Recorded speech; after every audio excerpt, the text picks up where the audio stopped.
Alex Thompson, number 0, face-off specialist, Roosevelt High School, Eastville, California. Alec Estopa, attack midfield, number 1, Granite Hills High School, San Diego, California. Aiden Osgood, number 2, attack mid, Pleasant Valley High School, Chico, California. Trevor Leong, number 3, attack, Lowell High School, San Francisco, California. I'm Max Myram. I'm number 5. I'm a midfielder. I went to Torrey Pines High School, and I'm from San Diego, California. Aaron Garcia, number 6, midfield, Glendale High School, Glendale, California. My name is Joe Morrison. I'm number 8, and I play defense. I'm from Davis Senior High School in Davis, California. Kaden Velasquez, number 12, midfield, Inter-American Academy, Davis, California. Carter Chen, number 15, midfield, California High School, San Ramon, California. Tom Zaninovich, number 16, midfield, Garces Memorial High School, Bakersfield, California, USA. Mason Johnstone, number 17, goalie, Davis Senior High, Davis, California. Sam Patel, 18, midfield, Carlmont High School, Belmont, California. Ethan Para, number 19, midfield, Acosta Canyon, Encinitas, California. Cole Rabinowitz, number 20, goalie, Northside College Prep, Chicago. Corey Butler, number 21, defense, Capo Valley High School, Mission Viejo. Nick Jacoin, number 22, face-off specialist, grad transfer from U.S. Coast Guard Academy, Long Island, New York. Dayton Harvey, 23, midfield, Certified High School, Yorba Linda, California. Christopher Hall, number 24, midfielder, Cardinal Newman High School, Windsor, California. Aaron Lawley, 25, defense, Salinas High School, Salinas, California. Michael Hickey, number 26, defense, Lexington High School, Lexington, Massachusetts. Tom Neal, 28, LSM, Gonzaga College High School, Washington, D.C. Will Johnson, number 29, attack, Davis Senior High School, Davis, California. John Sorelli, number 30, attack, Campo Lindo High School, Moraga, California. Tarashi Lee, number 32, midfield, Oakland Technical High School, Oakland, California.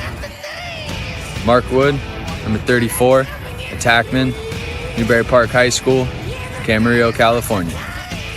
Reese Rodriguez, number 71, defense, the Carlmont High School, Belmont, CA.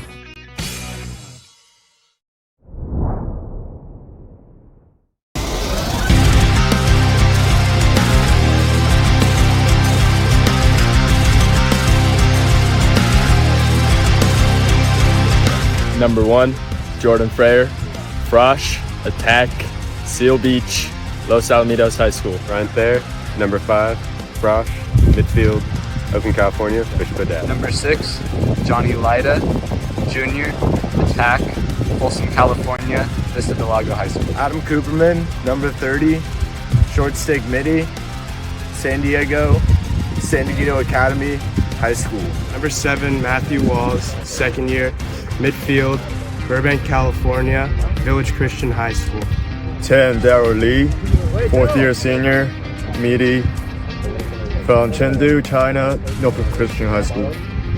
Number 19, Noah Packard, senior, LSM, Coronado, California, Coronado High School. Number 12, Ellison Wong, sophomore, midfield, Davis Senior High School. Number 7, Ethan Corishati, midfield, second year, Irvine, California, Woodbridge High. Number 21, Cole Goldman, senior, defensive midfield, Long Beach, California, Millikan High School. Number 28, Carter Esparza, Frost, D Midi, Loyola High School from Los Angeles, California. Number 3, Michael Briley, junior, defenseman, and we reppin' Huntington Beach, and we out of Edison High School. Number 15, Julian Chop, freshman, defenseman, from San Francisco, Sacred Heart Cathedral Prep. Go. Number 24, Andrew Murphy, senior, midfield, Oakland, California, Oakland Technical High School. Damian Meza, number 11, senior, defenseman, Pasadena, California, Damian High School.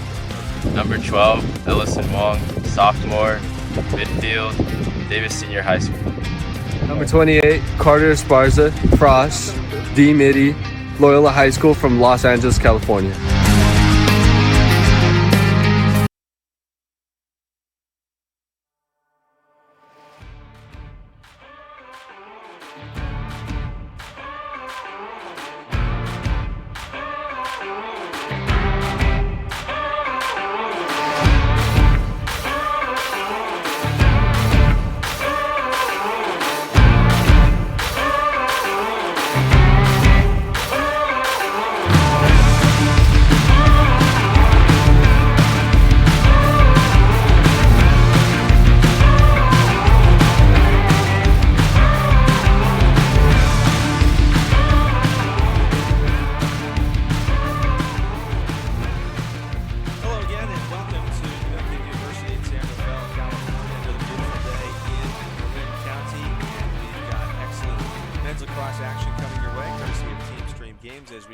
Western Collegiate Lacrosse League Division II Finals between the Banana Slugs from UC Santa Cruz and the Aggies of UC Davis. I'm Scott Armstrong, pleased to be joined once again by the head boys lacrosse coach at Los Gatos High School and Cal Poly Lacrosse Hall of Famer Chris Nespor. Chris, great to be with you once again today. We have the Division II Final here between the Slugs and the Ags, and these two teams have seen each other once already this year. And Santa Cruz certainly feeling revenge-minded as they come up against Davis in this Division II Final.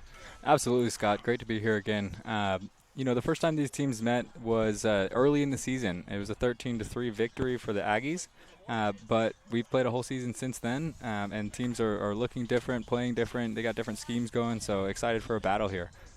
Let's talk about Davis first, coming in 18th ranked among all Division II teams across the MCLA.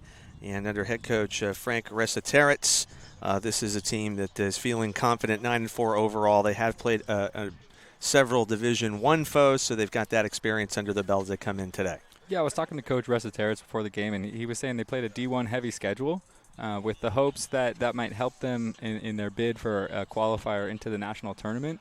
WCLL D2 does not come with an automatic qualifier, so the winner here is not guaranteed a spot in the tournament. They will be fighting for an at-large bid. Actually, they had many games canceled recently for various reasons, weather up in Tahoe, teams down in South who folded their programs. But, they've put together an impressive resume and 9-4 overall with close losses to many D1 schools. I think that these guys have an argument to make, assuming they win here today. And as you well know, in the pandemic situation across all levels of collegiate sports, every sport that is put on, you have to play the teams that are in front of you, and the schedules can change and teams have to be flexible. So it's good to hear that Davis has been able to roll with the punches on that. And then in terms of the Banana Slugs, Zach Cowitz is in charge of this UC Santa Cruz team, and they come in at 6-2. And this is Cowitz in his first year taking his team to the Division II Final. Yeah, Cowitz has got his boys buzzing a little bit. He's a first-year coach coming to the D2 Final. Says a lot about what he's doing with his program. I think we're stepping aside for the national anthem here.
Slugs and how they have some momentum coming into this final, but obviously a bit revenge-minded after falling to Davis in their previous encounter. Yeah, their last game, so both these teams played last week in the D2 semifinals, and Davis able to handle business because of St. Mary's Gales. Santa Cruz, they played Chico, and they were actually down 6-2 at half in their semifinal game, and they were able to fight back. And so that experience there, that ability to come from behind, I think will help them today. I'm not predicting that Davis goes up early, but if they do, Santa Cruz has that to fall back on. Of course, the first time they came out, the final score, 13-3, maybe doesn't tell the whole story. The Slugs went down 7-1 early and just had trouble finishing the ball. So that's one of their focuses today, is just putting the ball in the back of the net. They're generating looks. They got to finish it. Before the teams head out into the center circle to get things started, perhaps tell us a couple players for each side, starting with Davis, who you'd be on the watch for. Sure, on Davis, I definitely, you got to look out for senior number 29, Will Johnson. He's one of the captains, and he actually was injured for most of the year. Coach Resiteritz claims that Johnson is the team's best player. So look out for him. That's number 29. Also, someone to be aware of is their face-off man. That's Nick Chicoine, number 22. He was voted first-team WCLL face-off specialist. Played for many years over at the U.S. Coast Guard Academy. So, he's going to grind out on the face-off dot. Trading the Coast Guard for the fields and the agriculture opportunities at Davis. So getting around, very good. And how about Santa Cruz? For Santa Cruz, you want to pay attention to senior LSM Noah Packard.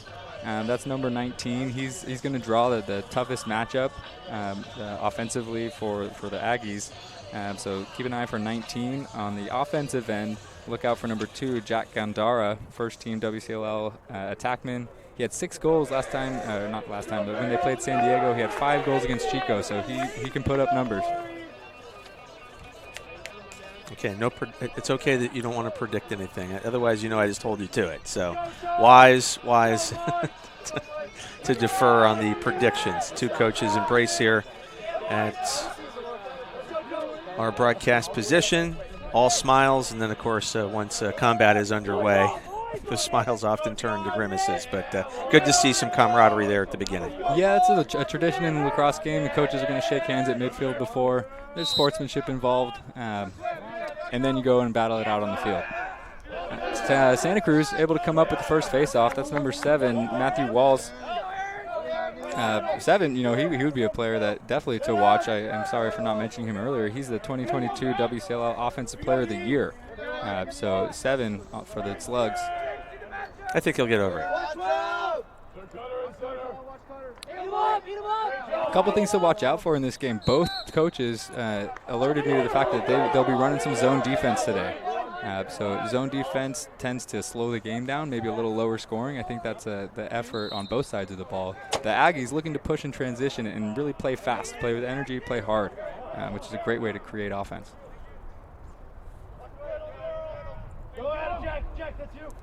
That's freshman goalie Mason Johnstone directing traffic on the clear. Easily gets it across the midfield as the Aggies settle into their first offensive possession.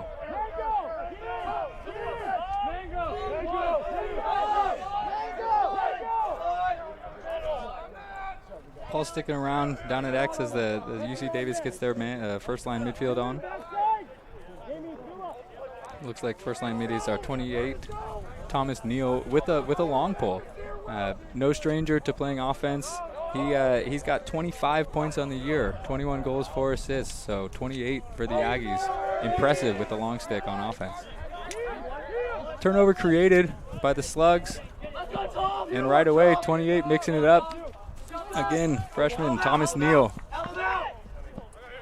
earned some national attention after scoring 5 goals in a game against Sonoma. 5 goals with a long pole. Bet you appreciated that. Definitely. I wish I watched.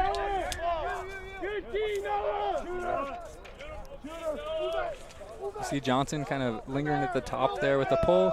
It's tough to handle inside, so he'll be at the top of the box for most of the game. As Davis gets in the crease after being denied the look, it's going to be Santa Cruz ball on the end line. Probably worth mentioning that Santa Cruz in goal has number 8, Wade Matern, and he's ironically from Davis, but he's a senior. Meantime, Davis goes with a freshman in goal. Yeah, they look for the experience to play a factor here. Freshman keeper at this point, you're playing like a sophomore, and you've been playing the whole season. But the senior leadership for the Slugs can definitely help direct traffic, especially in this zone that Coach Cowitz has put in specifically for this UC Davis offense. 2, 3.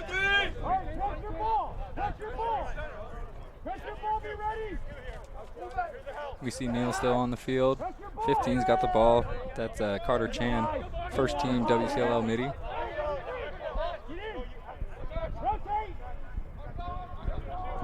Working the ball around, just feeling out this UC Santa Cruz defense. Sorelli works it to the middle, takes a shot, and a great save from Matern there. Matern, lefty goalkeeper, something that sometimes you shoot against a righty often. Let me take a look down here. It looks that UC Davis does have a righty goalie. So in practice, you're seeing a right-handed goalie. It is a little bit of a switch up when you see a lefty on the other team. Santa Cruz having a little trouble clearing the ball. Do you think that's nerves? Do you think that's a riding plan from the Aggies? Well, and again, you mentioned both teams are going to drop into a zone, and this may be a bit of a lower scoring game, but this is a championship game, and these teams have met already. And we talked about in our games yesterday how unforced errors in the first half can kind of set a tone. Does a team go on a run early in the game? Is this going to be a close game the whole way? Those are all questions that might be answered very soon. It's a great effort from the Slugs, Adam Cooperman, to keep that ball in bounds. And that time the ball slips over. Noah Packard almost keeps it over, but that ball it was in his stick, and so it qualifies as crossing the midline. We've already seen Johnson take a shot with the pull from the top of the box, so he will pull trigger. Jams to the crease, and the ball doesn't get through. Picked up by Packard.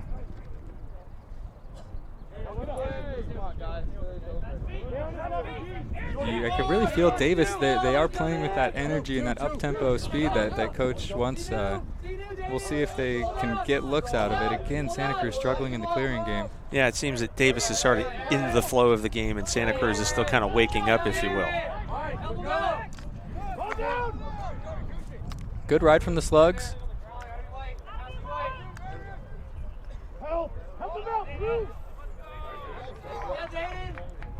That's freshman D, Michael Hickey, getting in on the action on the other side of the midline. Good job from him. Interesting. Davis takes a timeout. We've been talking about how Davis seemed to have their act together a little bit more in the opening 5 minutes, and yet it's Davis spending a timeout. Yeah, I think maybe Coach Resetarit's there. They come out, you see that Santa Cruz is running the zone. Maybe they weren't expecting it. So he's going to come in here with the play to beat that zone. And interested to see what you want to do. Settle the guys down a little bit here. You can see his hand motions in the huddle. It's a lot of nerves in this game. You got a WCLL trophy on the line. Settle the boys in. 5 minutes, it's going back and forth. You like the energy Davis is playing with, but you want to capitalize a little bit. They do seem to be rushing on offense. Right, as if they're gains that they're getting here near the center line and in possession, taking care of the 50-50 plays, a little cleaner in the substitutions, but then they get down there and then maybe they kind of forget what they're doing. Yeah, and when you see a zone, you get trigger happy, right? We've seen an outside shot already from the LSM Thomas Neal. That is a way to break a zone, but I think Coach Resetarit's is going to come up with a little bit more of a creative plan. And more likely to break the zone if it goes in. That'll help. If it's just a wild blast from far away, then as a coach, I'm sure you'd say, yeah, I'd really prefer we stick to the game plan here, fellas. You would, and as we mentioned yesterday in our games, if they're taking those outside shots and the goalie's not really moving, he's seeing the ball the entire way. So you've got to string together passes, and if you get the ball moving quickly against the zone, that's when it opens up in the middle, which I think is what Davis is hoping to do. And that may be what Coach reminded them by using an early timeout to say, hey, look, I think we know where we want to go, but you need to remember to do it when we've got possession. And it's okay for us to use maybe a little bit more of the 80 seconds. All right, Davis resumes play. Immediately coming out in a new offensive set. 1-4-1, great against the zone.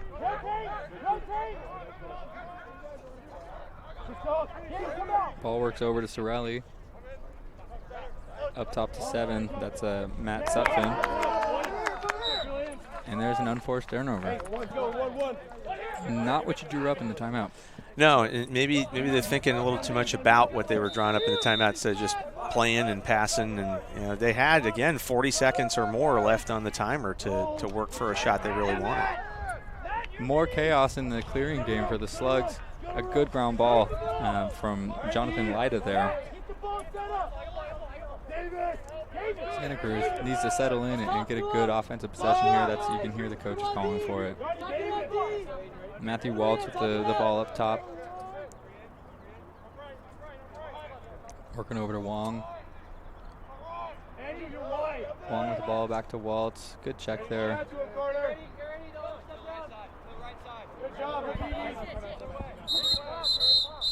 And Santa Cruz is going to take a timeout here as well. A little bit of battle of the minds as these teams settle into the first quarter.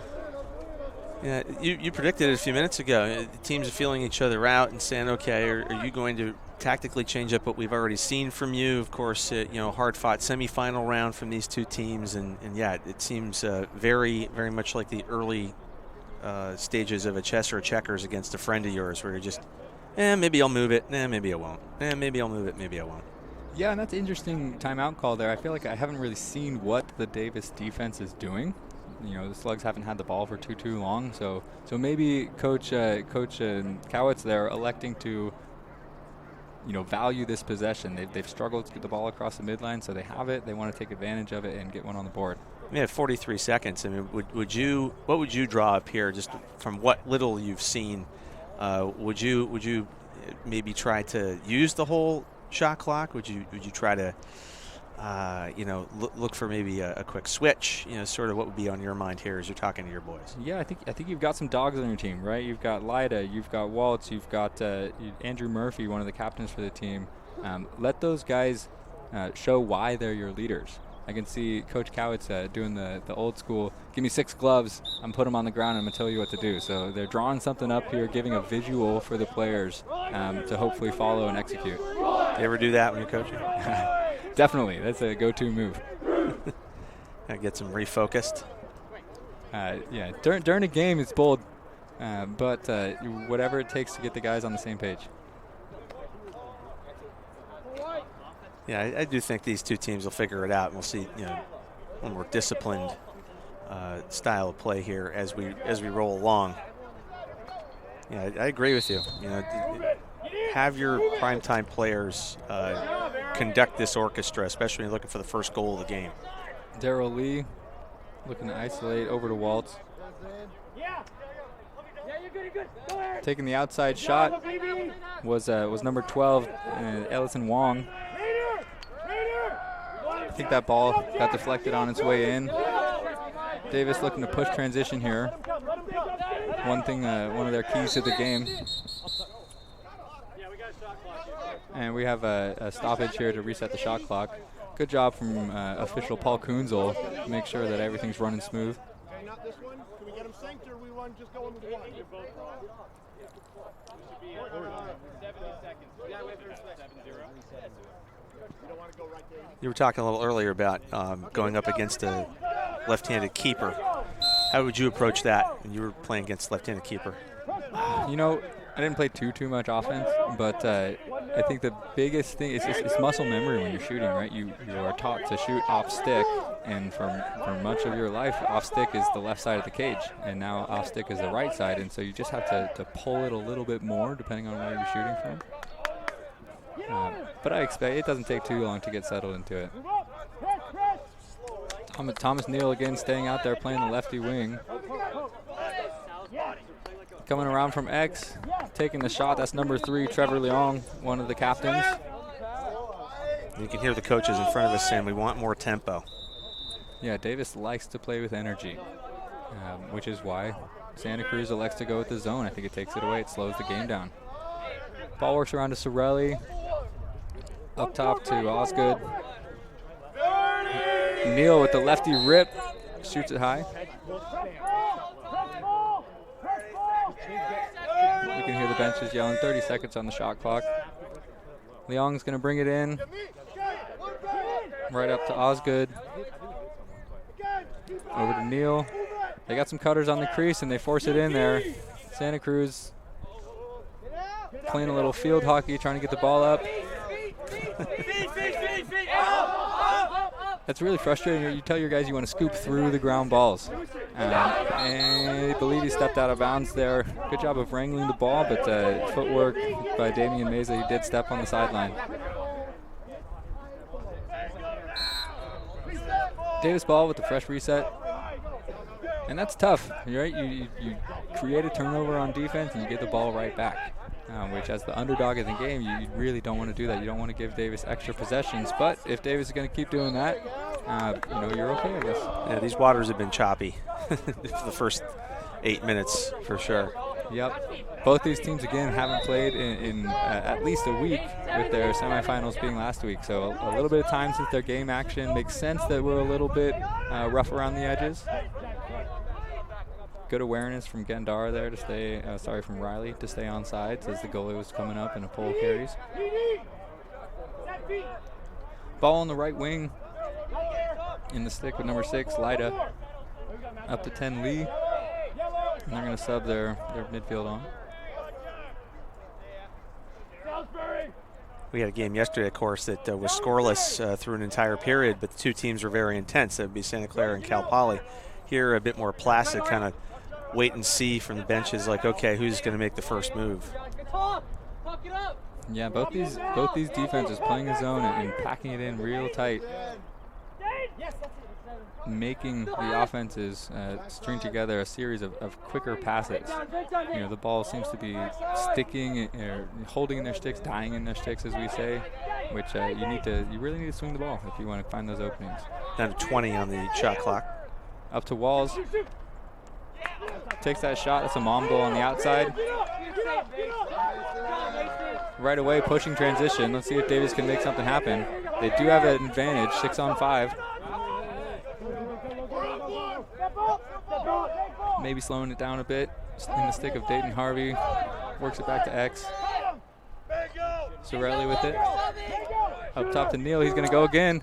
Oh, rings one off the pipe. Neal hunting for goals today. Santa Cruz coming the other way. That's number 6, Lida. Takes a shot, takes a hit for it. Great save there from the Davis keeper, Mason Johnstone. Good energy from Lida early in this game. Johnstone voted first team WCLL goalie, and he was also the WCLL D2 Defensive Player of the Year. So big matchup from the goalies, and both of them stepping up to the plate so far. As we say that, we get another stave. Matern up for the challenge. Clearing pass up to the box, pressured. A bit treacherous. It worked out. And ball seems to be slipping out of the stick a little bit. The Slugs able to maintain possession. Gandara.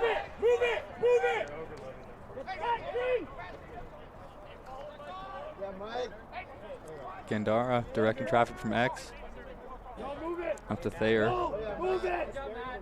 Thayer's going for a sweep right into the long pole. Matern passed up to Wong, who has the ball now. We can get back to this in a second, but I have a question for you about that pass. We got a set play call from the Banana Slug bench. As Lida carries, dishes over to Murphy. Thayer is just being harassed by Matt Sutphin.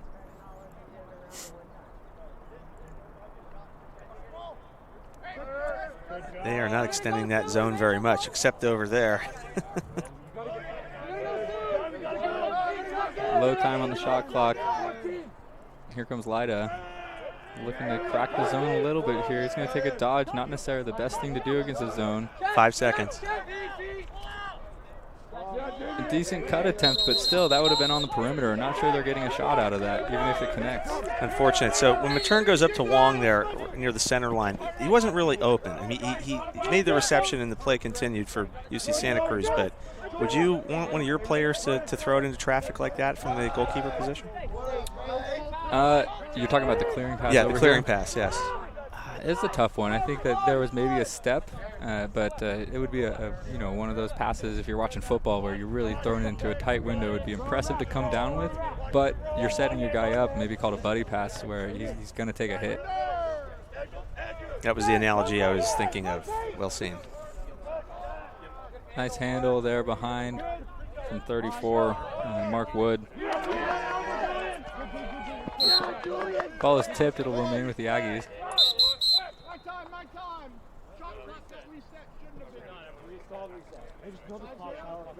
Referees making sure that shot clocks are accurate.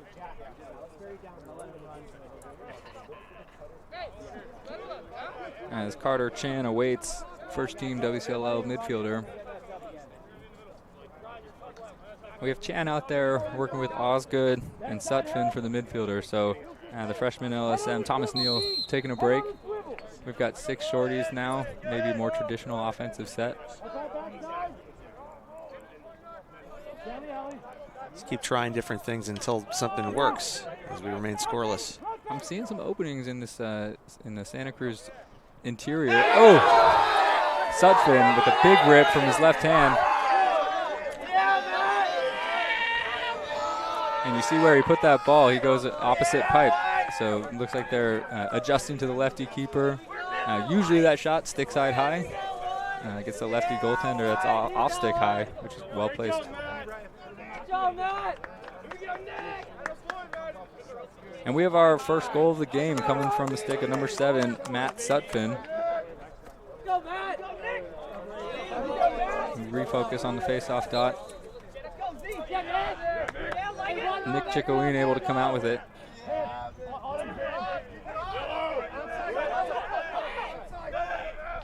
He's going to run his man to X. Finds 34, Mark Wood.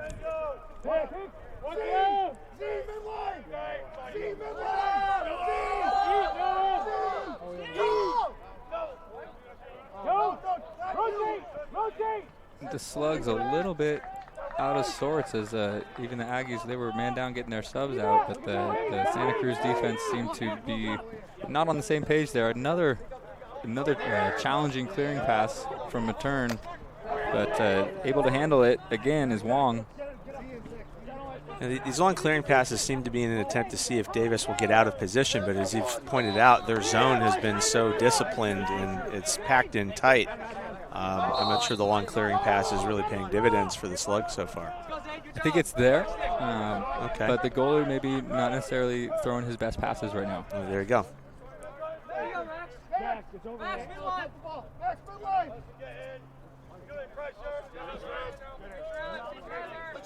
Castopa taking his man behind.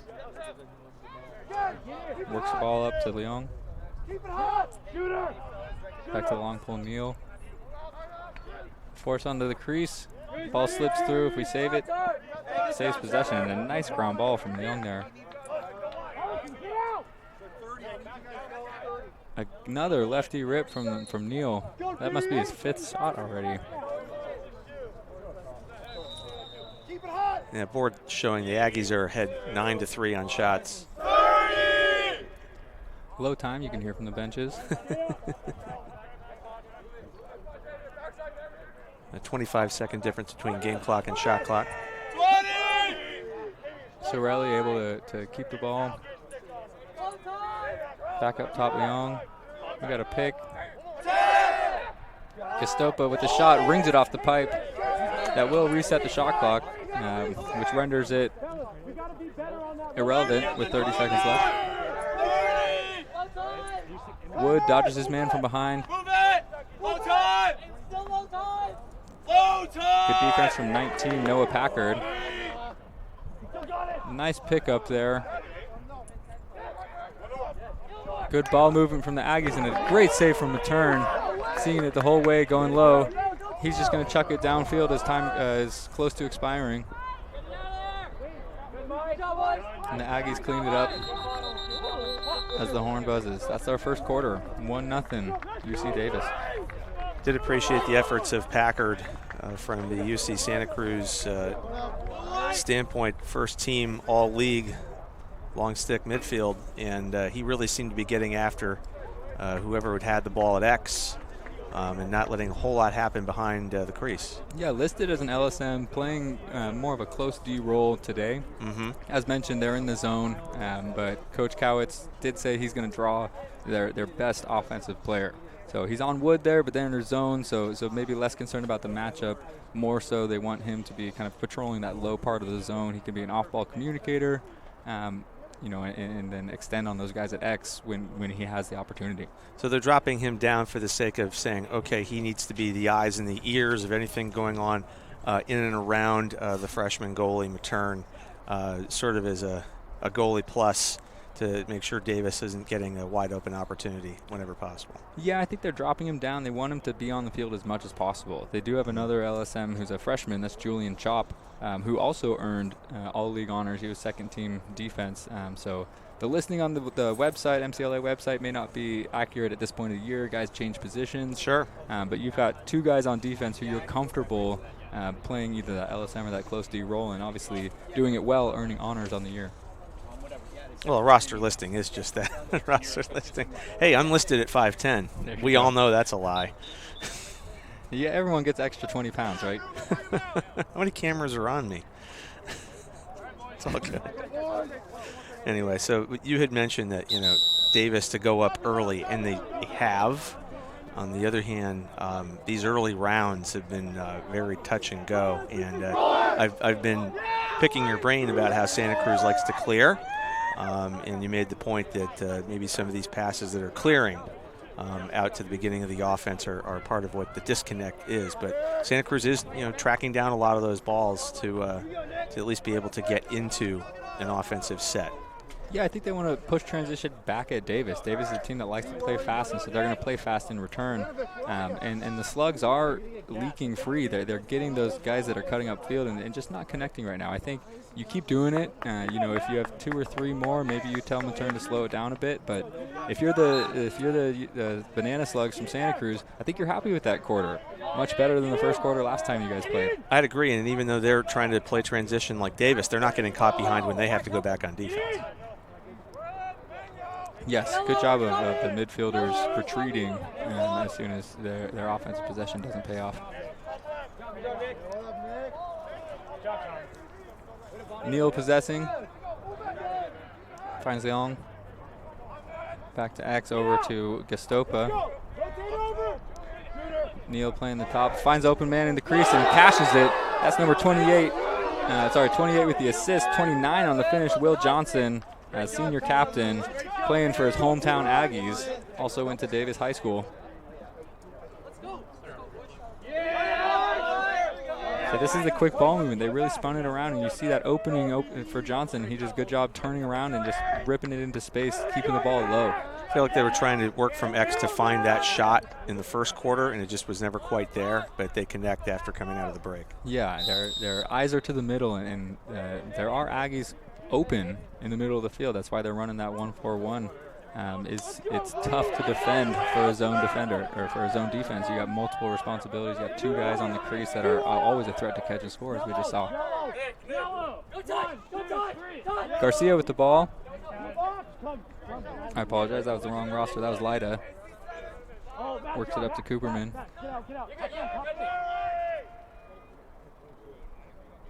Looks to be space in the middle of this defense. I'd like to see Santa Cruz send some more cutters through, playing very wide and content to stick around the outside. Yeah, they are not moving around a lot near the crease. That is true. Cooperman up to Walls. Excited to see what Walls brings. The Offensive Player of the Year, second team last year, also a second team faceoff guy. So first team midi, second team faceoff guy. So he is a stud. Want to see him maybe take over for this offense a little bit. Ball to Lida. Really like the way that the LSM Thomas Neal is playing this zone. I think the midfielders, the shorties, are almost funneling the ball to him, and as you say it, he creates a turnover with his stick. And we're pushing the other way. Let's see what Neal does with it. Good dish to Sorelli. Down to the attack, and on the doorstep at the finish is Mark Wood. That's a great tic-tac-toe from the Aggies. That's exactly how they want to play.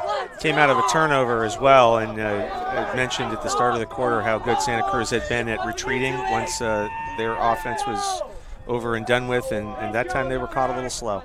Yeah, and that happens when you get turnovers at the top of the box right there. Thomas Neal able to throw his stick in the passing lane, knocks it down, immediately recognizes his teammate's got a beat on the ground ball, so he's breaking upfield. They were able to get it to him. That's a 4-on-3 advantage. Santa Cruz slides upfield, which is a big no-no, and then they just pass behind it. 1, 2, 3, and an easy finish for Wood. Yeah, Sufton, Johnson, Wood are the scorers so far, and assists to Sorelli on that most recent one. Another face-off win for Chicoine. And we're going to have to battle a lot more on the face-offs this year, the Slugs. Here comes Riley. Again, wrong roster. Leong back to Sorelli. Nice save there from a turn. And here we go, transition the other way. High-to-high shot there. Goalie sees it the whole way. I don't know if that's the shot you want from Darryl Lee. It's a good job pushing transition, but you got to draw a slide there. You gotta find the extra pass, and if you are going to take the shot, you got to change planes, maybe hit the ground. Big takeaway check by 15, Julian Chop. Slugs coming the other way. Finding Lida. Lida works hard in the clearing transition game. Yeah, I've liked his effort so far. He's really been one of their better players so far today. Lida ran right into 2 poles there, but the Banana Slugs able to keep the ball. I believe their clearing shot. Oh, no. They say Davis never picked up the ball, and so the 20-second clock was still on to get it across the midline. Quick restart. The Slugs not ready for it. But Davis does not have backup on the shot. That was Will Johnson again. Similar shot to what he scored on. He kind of caught and just turned and ripped. Maybe didn't look at the goal too much. I think he had more time than he thought. Walls, good job taking pressure on the clear. Finds his teammate and fellow senior, Walls is a sophomore. Finds his teammate, Murphy. And Fryer with the ball. Pops out of the stick, and a lot of pressure from the Davis midfielder. Maybe got a gripe for a push there, but the ref didn't see it. No call. These Davis poles can really handle. They got vacuums on the ground balls.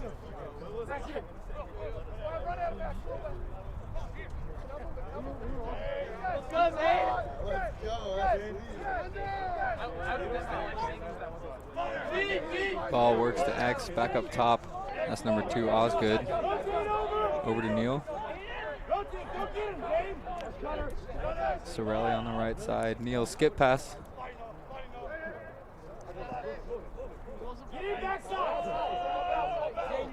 Davis in a 2-3-1 set now. I'm not sure. Oh, as the Banana Slug defender fell, it did open up for a shot, but a nice save from the turn there.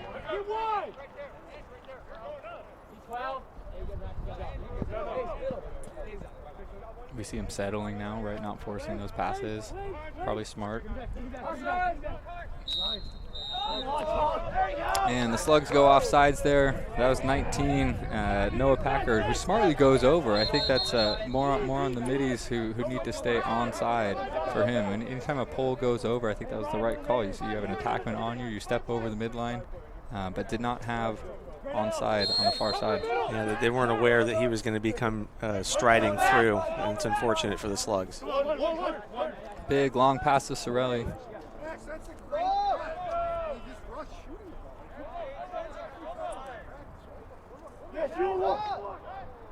Another shot from Thomas Neal. He's at the top of the box letting it fly. And no backup there, so ill-advised shot from the pole. But more so on the attack probably to get the backup on the end line. Shooters shoot. He's definitely not been afraid so far. Wong bringing the ball down for the Slugs.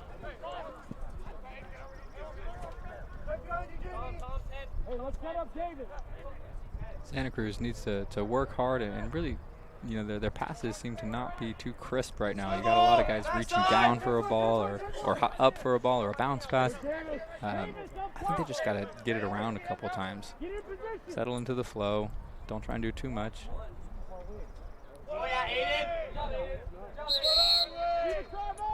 Coach Cowitz called another timeout. I think he's thinking the same thing. We got to settle in and draw something up because he's feeling maybe some pressure right now to get a goal on the board with 8 minutes, 49 seconds left in this second quarter. Yeah, that looked tentative from the Slugs. You know, they've battled, but you know they get down there, as you said, you know, trying to whip it around a couple of times. You know, maybe try to feel Davis's defense out, but Davis has been so disciplined, staying in front, staying in the zone. And daring the Slugs to make a play. And what you haven't also seen is some of the Slugs' better players, to your earlier point, try to go down the alley or try to make something happen on their own and just say, you know what, I might need to be the one to get this first goal.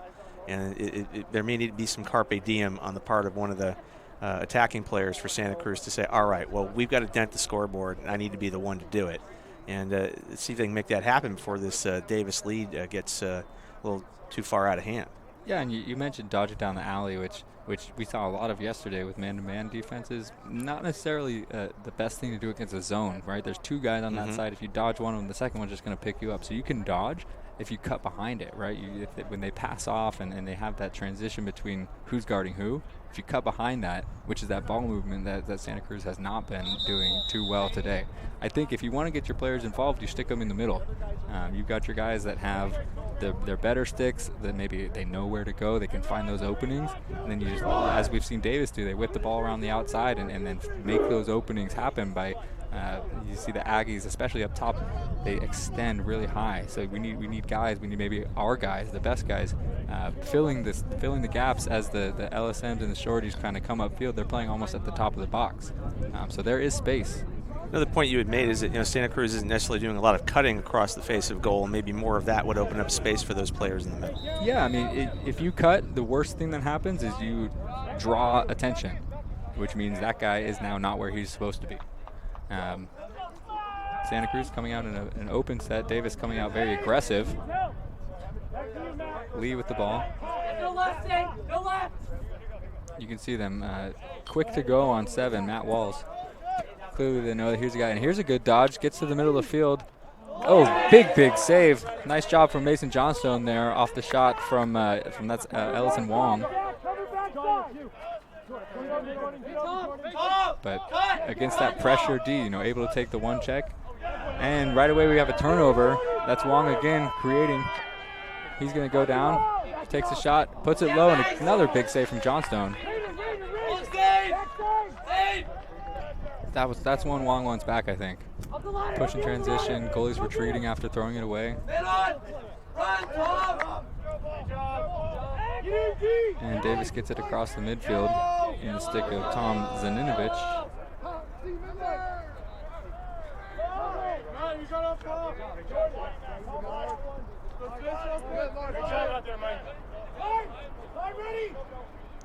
Harassed behind by 16, Will McKinney. Dodging through the middle. That's 34, Mark Wood again. Wood with a big frame there. He can kind of take a few checks. Guys bouncing off of him. Not afraid to mix it up in the middle. Yeah, he's maintaining his balance as he's taking those checks. And you mentioned that his sturdiness is part of that. Here comes Sutphin.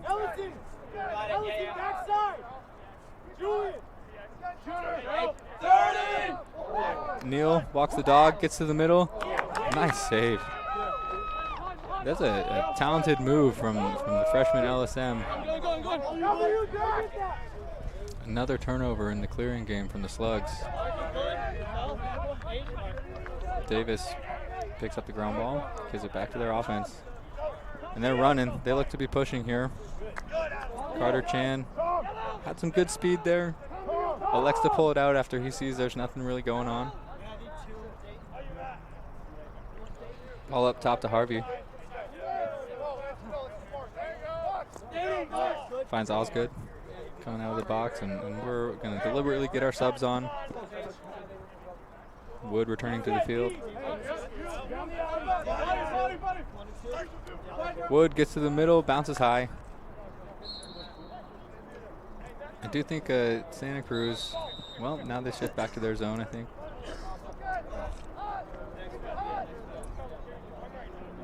Take it back. They're definitely in a more of a man-to-man defense. And turnover created. That was Sutphin on the pass, unable to connect with his teammate. Big clear here for the Slugs as Matern throws another one upfield. Good job making sure they do have someone on side. Packard with the ball. Checked out of his stick.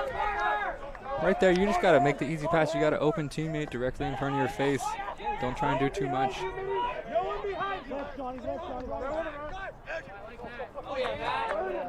Sutphin, good cut to get open. He's got a shorty on him. That's a good matchup if you're the Aggies. Gets right past the first slide. And they have a player blocking away. I don't know if that was a save or a pipe, but either way, big stop from Matern again.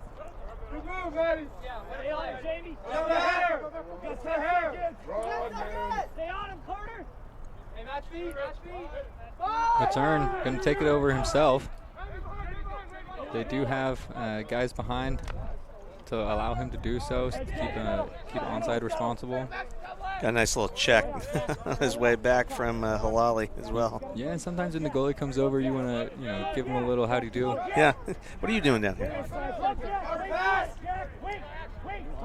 Gandara, the ball at the top. Davis staying in this zone. And you do see Santa Cruz putting two on the crease here. So let's see if they can find some openings. Need the ball to move a little quicker. There it is. Cooperman, good handle on the inside to catch the ball. He gets it checked out a little bit on his as he turns to shoot, but that's what you want to see if you're the Slugs. That's you're jamming it inside. That's where the better shot opportunities are. The more bodies put down there, more likely to see the Aggies maybe make a mistake at some point. And that's right. It might be necessary if Santa Cruz wants to get on the scoreboard and maintain contact. That was senior captain Max Myram able to keep the ball after a little bit of a bounce pass again on the clear. Osgood going for a run, lowers his shoulder, throws it right into the Santa Cruz defender. Good pickup here. Again, that's Packard. Really like the way this kid's playing. The look is there, they're just not connecting.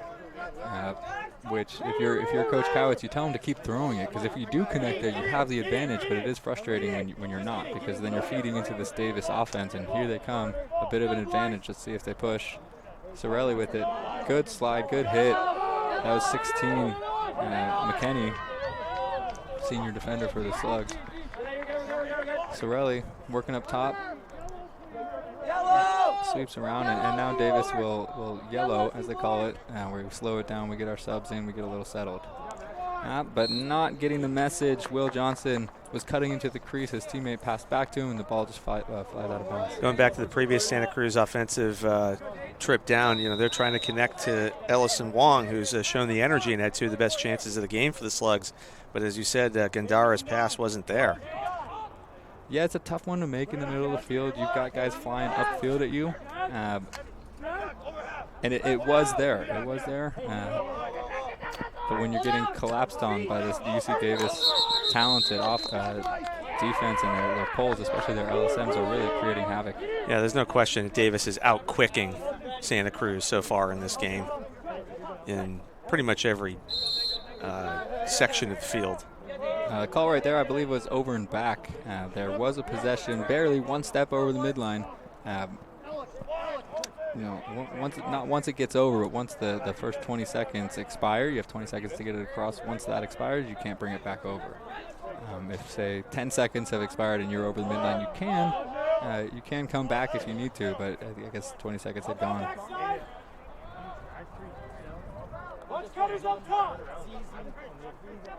Johnson with the ball. And then back to Sorelli. Wood up top. Leon going to go for a run. Over to Sutphin. Sutphin drawing the matchup with Packard. Wood playing from the midi position. Here goes Leon down the right alley. Back to the middle. Another roll outside. Draws the slide. Sutphin, a little bit of a step. Over to Wood, back up top to Johnson. Ball's on the ground. And Matern comes up with it. Good job from the Santa Cruz defense right there. I think they've switched up into the man, and for the most part, I think it's working. They're keeping the Aggies guessing. Don't want to go into the half with a 0 on the board. Yeah, that's tough. You want to score more goals than that. We've got 1:15 in the game. Lida going to hold here as his team sets up into the 1-4-1 set. You see Lida already drawing two defenders are paying attention to him, so if we just need to back cut underneath this LSM. Ball's back with Fryer. Not being marked, that happens in a zone defense sometimes. They're content to let you stay back there. I think maybe the Slugs should take advantage of that. If they're going to let Fryer sit with the ball, he needs to be active as a feeder. He needs to back cut right there.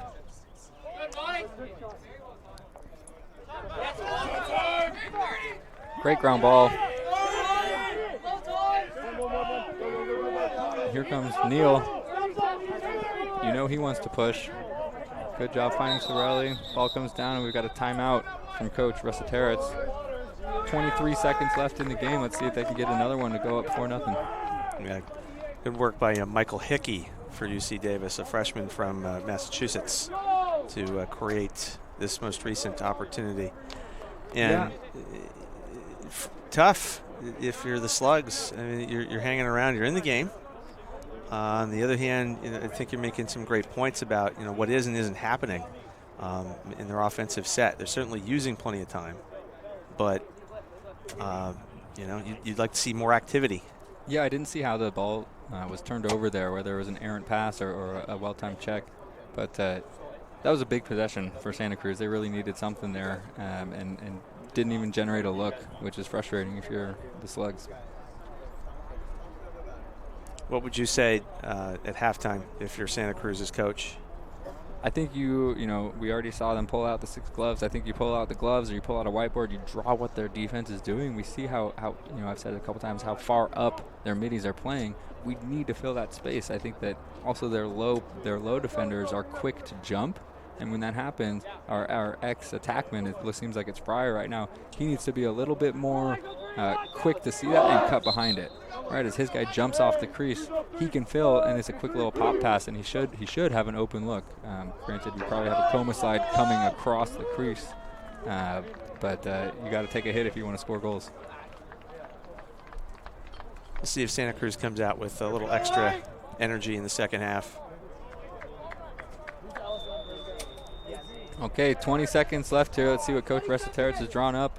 Resetaritz, of course, out of Albany, played for the Great Danes when they were up at the top of the national poll. So he's got some plays that he can go to. Ball works around to Sorelli. Nice low bouncer. Puts it home. That was a tough one. The ball's moving, the ball's spinning. I can't get the names out because it's going so fast. That's how you're going to score goals. I'm impressed. And that was an impressive shot from Sorelli there. You said low bouncer. Yeah, kind of that sidearm release. If you hit the ground with that, the ball hops up a little bit more, right? If you come from high to low, the goalie is used to that. It's going to track. It's probably going to end up at your feet. You come with that sidearm release, the ball is going to hop up, be more around your hip. There is time here if they win the faceoff cleanly, but they do not. And our first half is going to expire with the score of 4-0 for the UC Davis Aggies. Scorers in that half for Davis were Sufton first, followed by Johnson. Then a goal mid-second for Wood, and then with only 7 seconds left in the half, first goal of the day for Sorelli out of Campo in Braga. And yeah, we would certainly like to point out that Santa Cruz has played very good defense in this half, but on the other hand, offensively, it just seems to me that you make a good point. They've got to draw it up. They've got to make it clear to their guys that, hey, there are places you can go to get quality opportunities, but there needs to be more movement, more activity. And it's the ball speed that Davis is showing that Santa Cruz needs to employ. You get the ball moving, and if the crispness of the passes needs to improve as well. But I think you're happy. If, either team probably is content with where they're at right now. If you told Santa Cruz at the half they're only down 4, maybe don't tell them they have 0 goals, but tell them they're only down 4. I think they're happy with that. They were down 6 last time these guys played, and then they played them relatively even. So, they're going to need to score some goals, but defensively, they're fine. And I know Coach Kowitz, he's a defensive guy, so they're up for the task. Matern playing very well. He's had a number of saves. Offensively, need more energy, need a little more urgency. We've said it a couple times. They're standing around. They're kind of watching. If you want to watch, there's bleachers over there. Well, as I was saying, in the old country, it was a tale of two halves, the first and the second. And certainly the Banana Slugs are hoping for that, trailing the Aggies by a count of 4-0. We've reached halftime here at Dominican University, and we'll be back on Team Stream Games.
We are back at Dominican University, San Rafael, California. WCLL Division II championship game between UC Santa Cruz and UC Davis, and the Aggies have been all over it 4-0, but the Banana Slugs still very much in this game. Scott Armstrong here with Chris Nespor, and Chris, it's all yours. Yeah, you know, Santa Cruz prides themselves on being a second-half team, so we'll see how much that holds true here today. Down 4 goals, not insurmountable by any means, but they will definitely need to get creative and work a little harder and smarter to crack this UC Davis defense. See if the personality of the Banana Slugs changes here in the second half. They were tentative. They were making a lot of mistakes, but they can play better for sure. Chicoine with a good scrap on the initial face-off here. Ball still on the ground. Hanging out around the feet. Good contest here. You know, these teams recognize this is the postseason. We got to play hard, and ref's letting them. And now we've got a call. Looks to be a push. It's going to go to the Banana Slugs. Good scrap right there. That's exactly what you want if you're Coach Cowitz and the UC Santa Cruz Slugs. Set the tone early. Be physical. Play hard. As immediately, nice job from Thomas Neal. Again, LSM from Davis. Big takeaway check. Nice little, we call that a goose, where you kind of flip it to your teammate when the ball's on the ground.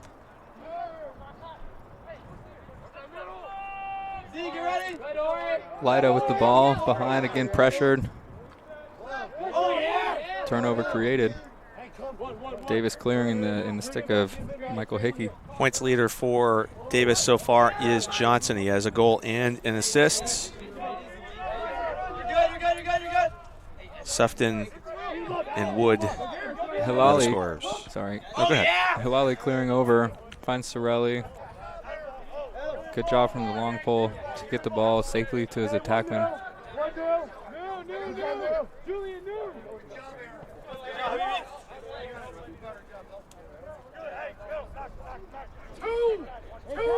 Davis again coming out in the 1-4. Does look like Santa Cruz maintaining their zone. They want to come back to it. But right away, open on the crease was Wood.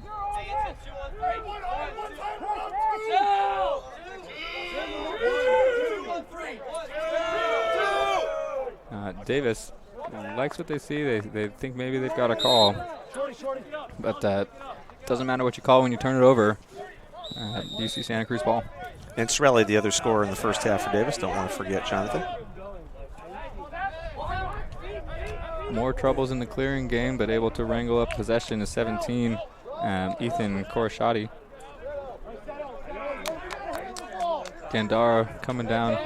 Davis playing hard, playing physical. Does not want to let this team back in, and they had an open cutter there for a minute, but another turnover. Joe Morrison starting to clear, works it up to Patel. Ball hits the deck, but 23 Harvey with the ground ball, able to clear it for the Aggies.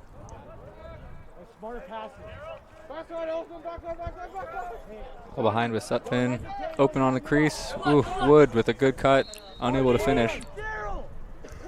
He was smelling the goal a lot in the first half as well, and does have one goal to his name. First teamer attacker this year in the WCLL. Yeah, we've got a little bit of a new zone look from the Slugs. They're doing a 2-3-1, but the crease has been open twice now as Neal wants the shot if he can pick it up. Ball jarred loose. That's Packard bringing it the other way. Smartly turns back. Over to Matern, who's going to throw one all the way upfield. That's going to be off a Davis stick, actually. Smartly lets it go out of bounds. Walls bringing in from the sideline. So a new zone from the Slugs.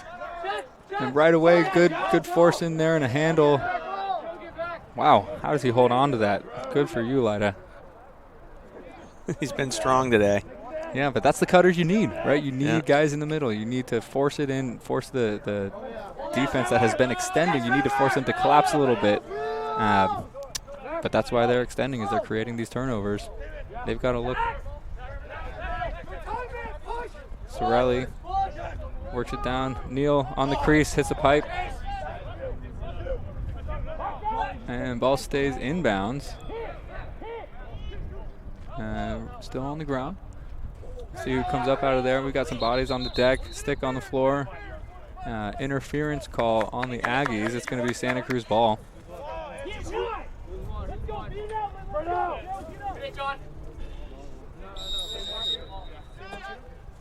Bringing the ball up is Murphy, senior captain for the Slugs. Over to Lida.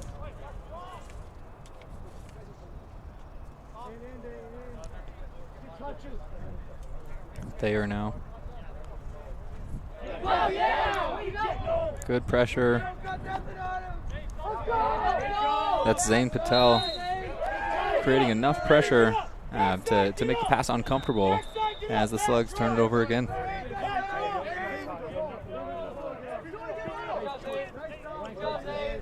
Yeah, just all the pieces are there. They're just not fitting together for Santa Cruz so far today.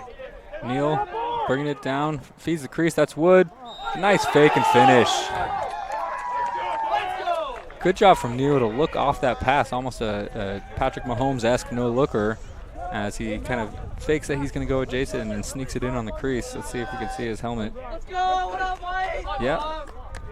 And then a nice patient finish from Wood. He knows even if a hit's coming, it's probably bouncing off. Able to fake high again, and then finish. Second goal of the game for Wood, but the real question is Thomas Neal as big of a sneakerhead as Mahomes? Time will tell. I hope he's able to acquire as many sneakers as Patrick has if he wants to. Chicoine with some fancy footwork on the faceoff. Dishes up top, up front there. Tried to get it into Wood again, unable to connect. Matern brings the ball in from the end line.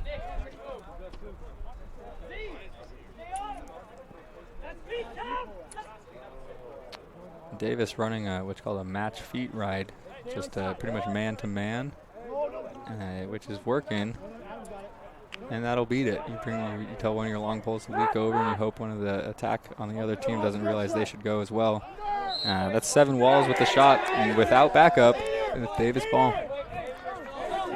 Impressive that the Offensive Player of the Year in Division II, WCLL, has been held completely out of the party so far today. Yeah, I think on both sides, right? Walls is known for his offensive skills, but also his face-offs. But Chicoine negating him on the X, and then offensively, he is not, obviously hasn't scored, held in check. Something to be said for taking the other team's best player out of the game. Bodes well.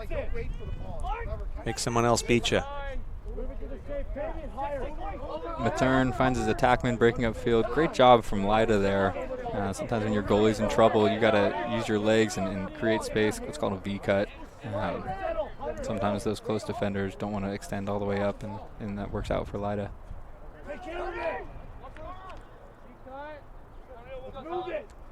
Darrell Lee with the ball, working over to Cooperman. Do see a little more activity on the crease here in the third quarter for the Slugs. Still unable to solve these aggressive pulls from Davis. Cooperman with it. Thought about a shot. We got 2 guys on the crease there. As Walls might be open if he wants to cut. Lida with the ball at X. Low time in the shot clock. Finds Walls open. Takes a shot just wide. I'm hearing 8 seconds on the shot clock. That's enough time for a quick look. Got to jam it into the crease here. Settles for a low angle, low to low shot, and that's not going to go there. The Slugs dropping into their ride.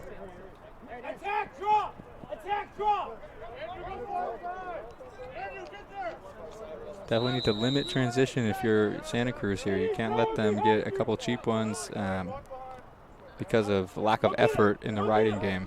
So good job getting back on defense. Yeah, Thomas Zaninovich, sophomore out of Bakersfield and Grosses Memorial, as well as Hickey, we've mentioned him. They're doing a good job down there disrupting Santa Cruz's offense. Wood with the ball up to Myram. I don't know that we've said Myram's name too much today. A first team WCLL D midi. No. Staying on the field to play some offense.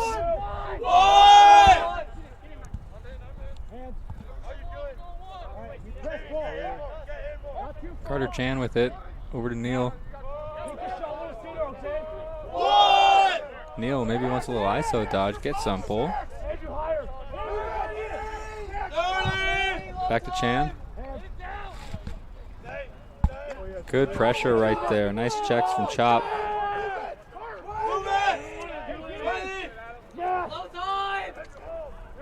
Oh, a little too relaxed there from Neal. Chop taking on Sorelli. Good turnover again created by Chop. Neal with the rip at the end of the shot clock, and a nice save from Matern. Able to wrangle up the ball. That's 16, McKenney. Turnover on the clear. Coming the other way, that's 26, Michael Hickey. Secures possession. Doesn't need to push it. Smart play.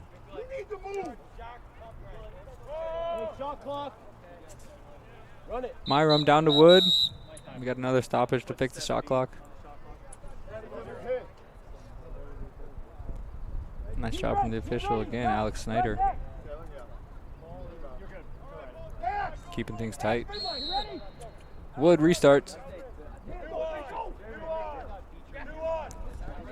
Sorelli works it up top to Neal. Back over to Wood. They seem to have some open guys. I see a lot of Davis players calling for it. Good skip to Sorelli. All's good to Neal. Neal from the top of the box. Bouncer goes wide.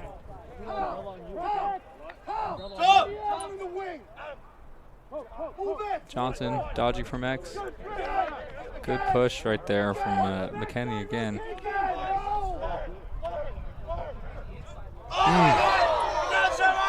Good job from Trevor Long there, one of the captains for the Aggies. Takes that pass, has his back turned, and kind of gives a little shake, gets his hands free. Getting changing planes to get it past Matern. Davis goes up by 6. Trevor Leong from San Francisco, Lowell Cardinals, and he's on the board. He is the 5th different Davis scorer in this game. Yeah, and that's something that Coach Reciteris did mention to me. They're an offense by committee. They do have guys who have got the accolades there, but we've got, like as you said, 5 goal scorers, which is what you want, well spread out. Chicoine, another clean face-off win, down to Johnson.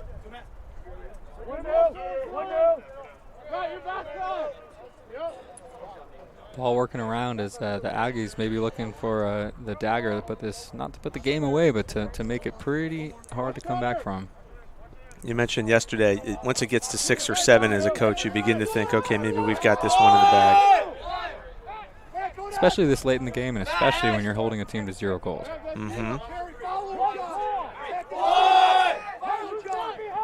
Chan with a little move over to Sorelli. Chan skips across to Johnson. Sorelli, low. Great shot right there. Again, changing planes, low to high right there from the top. And it starts with the ball movement. Ball's spinning around. Good skip pass back against the rotation, and he's able to get his hands free for a pretty easy goal from the middle of the field.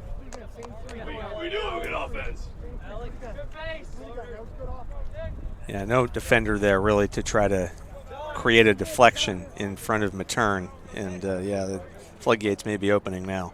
Yeah, you saw there the Davis player maybe took a little bit of a late hit. He wanted a call from the official there, but I think that the fact that the defender, went out of his way to maybe make contact with the player who had made the first pass, he took himself out of the equation, right? He wanted to get a hit, while the other team scored.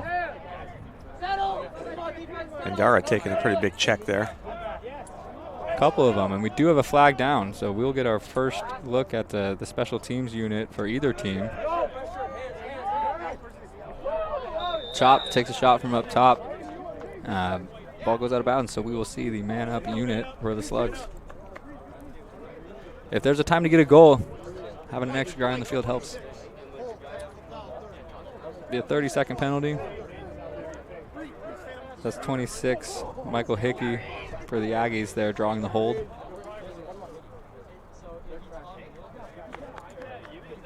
And I'd mentioned what a pest he had been, and that time the officials deemed his pestilence a bit too excessive. All right, we've got the ball coming from X there, working over to Gandara. Lee with it up top, finds Walls. Back to Walls, and it's the turnover. Neal has possession. He's going to push it here. Smartly carrying the ball in front of him. Over to Sorelli.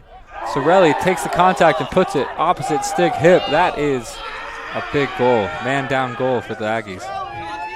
Yeah, that might do her. I mean, you say he's got his hat trick now, and they do it a man down. Yeah, and good job again there. Thomas Neal, freshman LSM, creating the turnover, pushing transition. Finds his teammate Wood, who's just had a nose for the goal today. Takes a little bit of contact there, but it doesn't matter when you put it opposite stick hip. They say that's the hardest place for a goalie to get to. Showed there how come.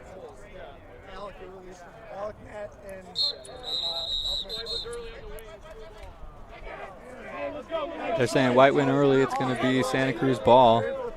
I would estimate 7-ish seconds on the penalty as it just releases in front of us.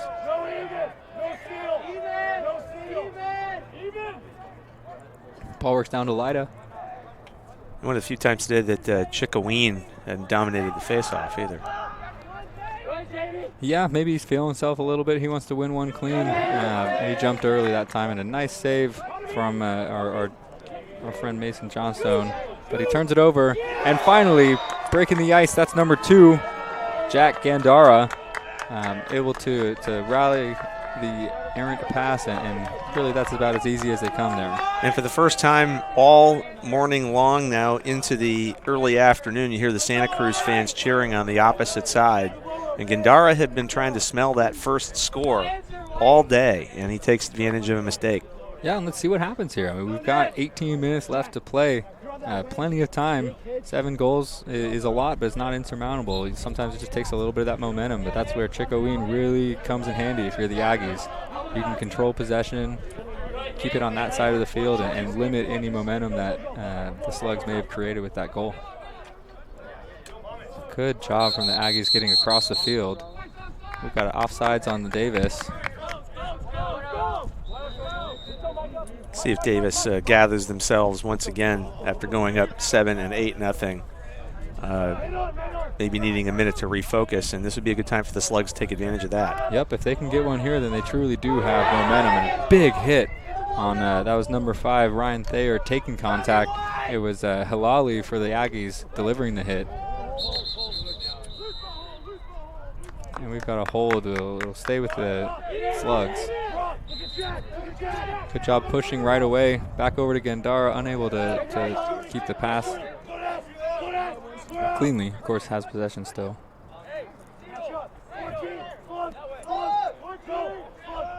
Wong working in the middle of the field.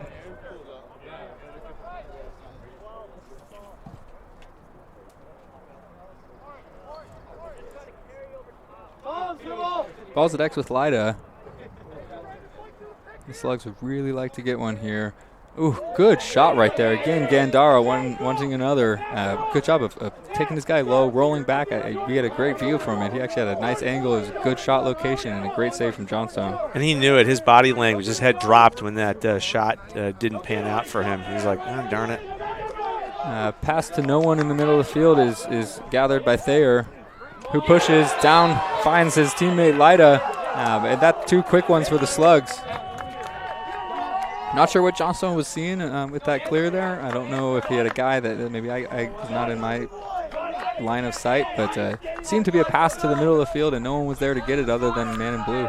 Here's Davis right now. You're saying, okay, this is how it starts. We need to put a clamp on it because Santa Cruz is finally feeling some good vibes for the first time in the entire contest, getting the last 2 goals. Yep, and I think Coach Recitero's right there feeling it as well, needing to gather the troops, settle them down a little bit. You're up 6, they've got 2 goals, sure, but they still have a lot more to go. We can't create offense for them. Right, exactly right. And which is what they've done on their 2 goals. That's 2 failed clears. Yeah, I even sensed that Davis has, by emoting, been too rambunctious, but they've played such a focused, disciplined brand today. And maybe for a few moments there, they felt like, hate to, be trite, 8 is enough. And then Santa Cruz gets the next 2. And you don't want to, if you're the Aggies, give the Slugs any reason to think that they're actually in this game. So these last 87 seconds of the third period are crucial to kind of be in the closeout mode. Don't let Santa Cruz get another one and then go into the final quarter of the game with Santa Cruz down only 5, which is a very makeable deficit. Yeah, and very uncharacteristic plays from the Aggie defense. I feel like they've been very clean in the clearing game most of the day, and back-to-back plays where the pass just wasn't handled cleanly on the first goal, and then the second one, again, not really sure where it was going, but both those came right back down the goalie's throat for the first 2 goals for the Slugs. Because if the Slugs score the next couple of goals, then maybe the Aggies would think that would be too close for comfort. All right, I'll stop now. 80s sitcom references. It's Sunday. I've got plenty of them, folks. But to your point, you really just love the work rate of Gandara throughout this one and Lida as well. And now it's begun to pay off as they've been the 2 Slugs goal scorers. We've been saying it all day. When were they finally going to pierce the net? And they've worked hard, and I know they want to start denting the net more frequently and making this a contest. Yeah, keep the references coming. They're flying over my head, but who knows what our viewers. Big one for Chickoween here. Wins cleanly to himself behind. Getting past the midline. Good job rolling away from pressure, and now let's just keep possession. Harvey getting it to Wood. Back to Johnson.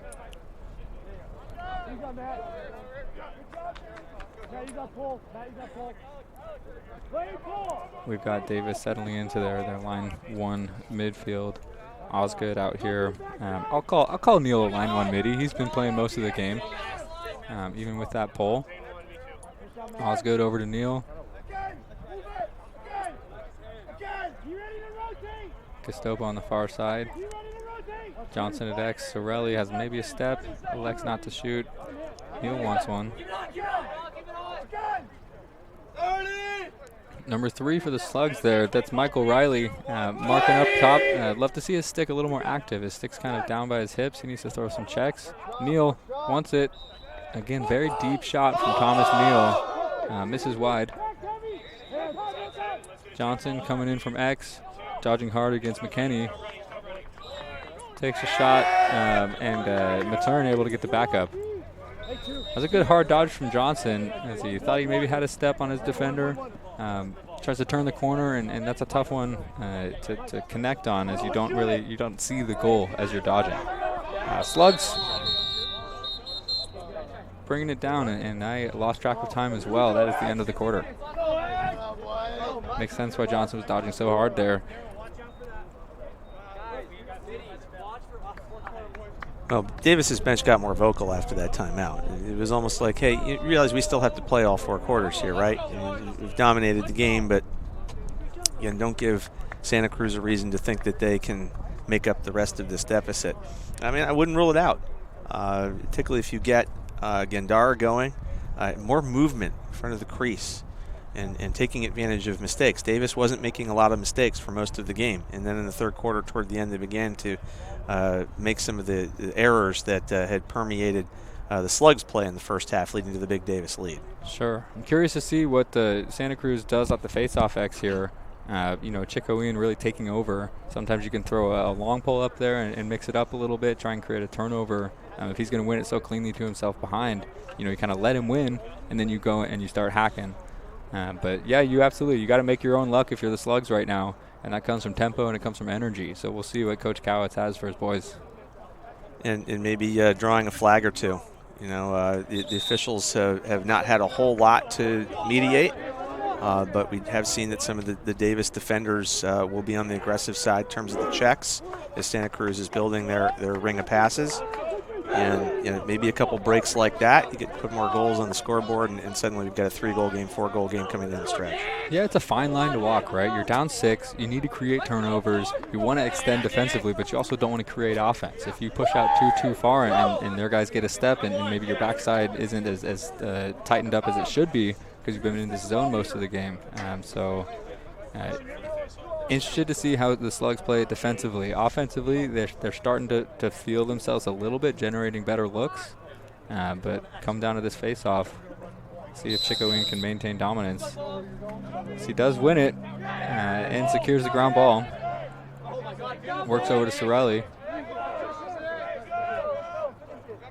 Chickoween winning forward that time. Almost put it right into the stick of a Santa Cruz Slug, but the LSM on the far side able to disrupt it enough. Chickoween cleans it up, and it's Aggie ball.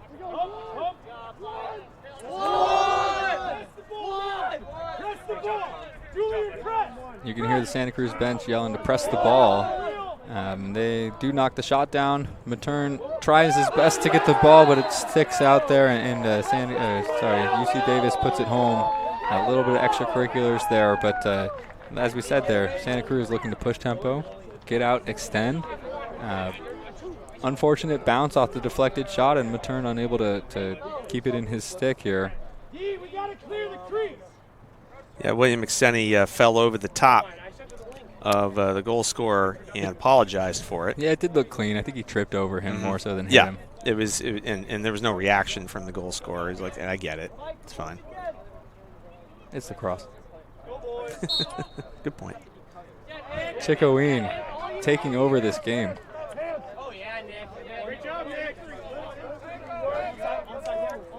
Zaninovic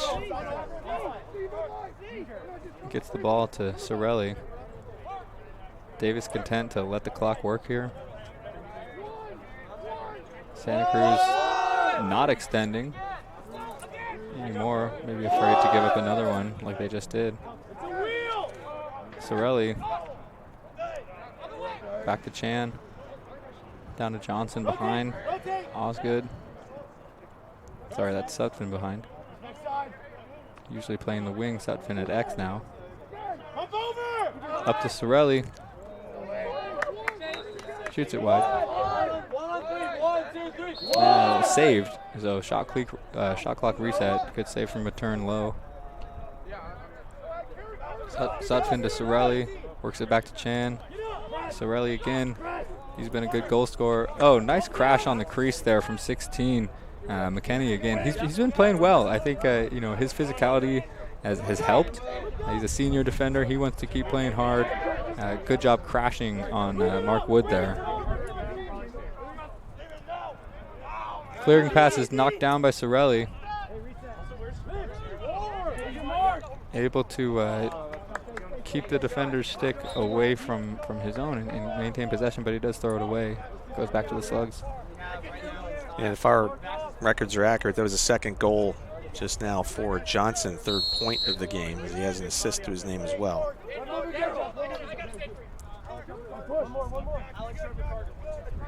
All right, Santa Cruz needs one here if they have any hope of coming back in this game.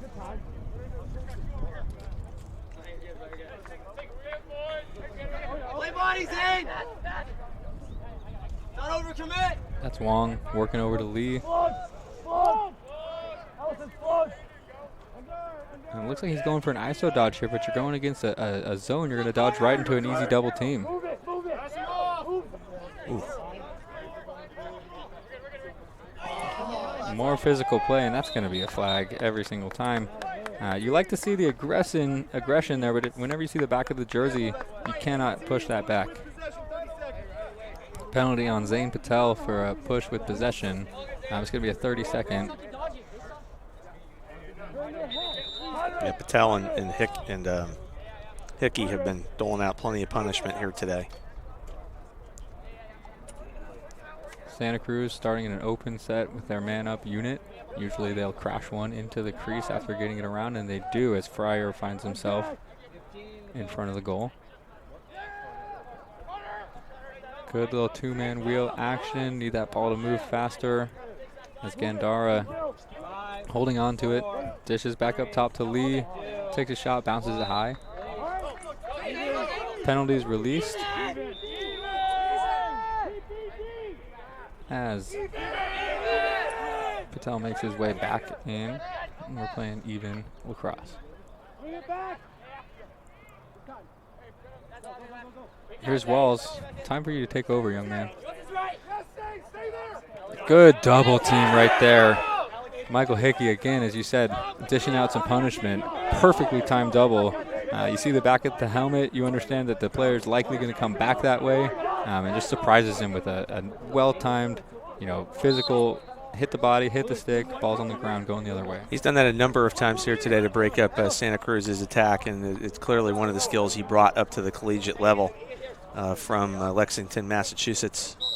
Yeah, and if you're playing that adjacent offensive player and you see Hickey come up like that for that double team, you got to be shouting double, double, double, and then that lets Walls in that situation understand that he's got two on him and there's an open guy. Is a look that they can connect on whenever they send those doubles. Ball did not roll out of bounds there. Pretty effective clear. Roll it, played some bocce ball, right? Get it down to the end line, let it settle right there, race to it. Ball on the stick of Gandara. He's been the party starter for the Slugs today. Over to Lida. Back to Gandara. Lida's got his hands free. Shoots it wide. Has a good job working against the rotation right there, attacking that bottom corner. Would have loved to see them do that all day. Fryer brings it in. Up top to Korshadi. Wong to Gandara.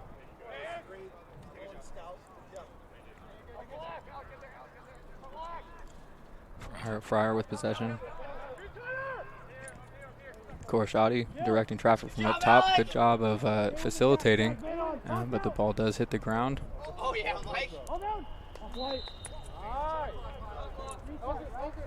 Looks like it's staying Santa Cruz ball, but it is a shot clock violation, so it therefore goes to Davis. Mason Johnstone, sorry, gonna start to clear. Nice clearing pass from Neal right there, and we've got transition coming the other way. That was number 1, Alec Gastopa, taking the shot in transition.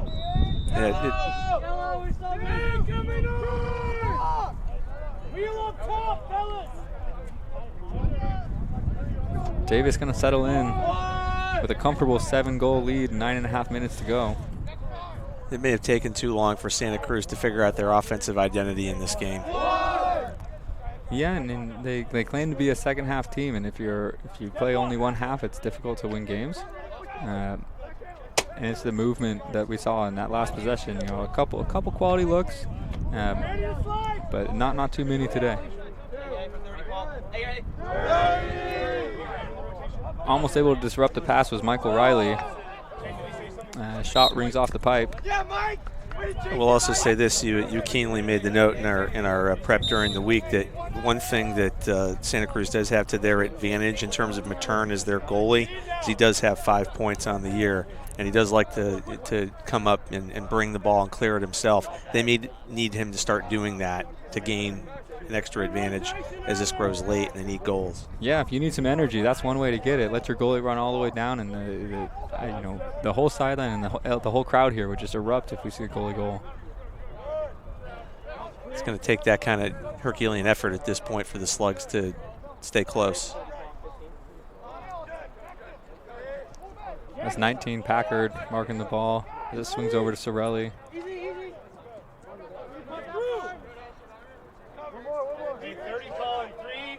Down to it says 3 Leon. Ball leaks out a little bit of Johnson's stick, able to keep it. Back to Leon. Good crash from Santa Cruz defense. Up top in the stick of Carter Chan. Good rotation from the Slugs here, but Sorelli gets his hands to the middle, but takes a shot that's easily wrangled by Matern. Again, finds the right pass, but just throws it low. Slugs needing to go here. They want to push transition. Gandara with it. Open man. That's Fryer on the crease, and he's able to put it home. Good look right there. We had Gandara down to 30 Cooperman, who smartly looks for the one more pass across the crease. He understands he's got a lot of attention coming at him. He had 2 poles, I believe, kind of bearing down, and he passes it to space, and Fryer in the right space at the right time puts it home. That's what we've been talking about, making the extra pass, the movement in front to draw attention. Jordan Fryer, freshman. So one thing the Slugs do have going for them is they're a young outfit. I believe they said they're returning 19 players with a few incoming commitments. So they're excited about their future, but we're focused on the present right now as Walls is coming down with it. Right down Main Street, bounces it high. Big goal from sophomore Matt Walls, finally getting on the scoreboard. This is the energy the Slugs need. 36 goals on the year, and he wondered when would he arrive today, and he's feeling the urgency. Look at this run. Yeah, I think he was shooting that the whole way. Yeah, he had it in his brain when he picked up the ball. He was going and converted. Walls and Chicoine at the faceoff X again. Chicoine wins to himself. Good exit strategy there.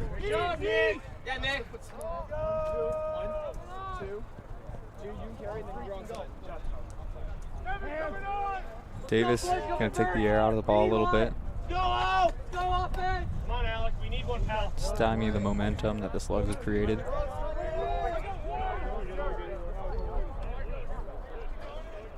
I think you still need to pressure out a little bit more here.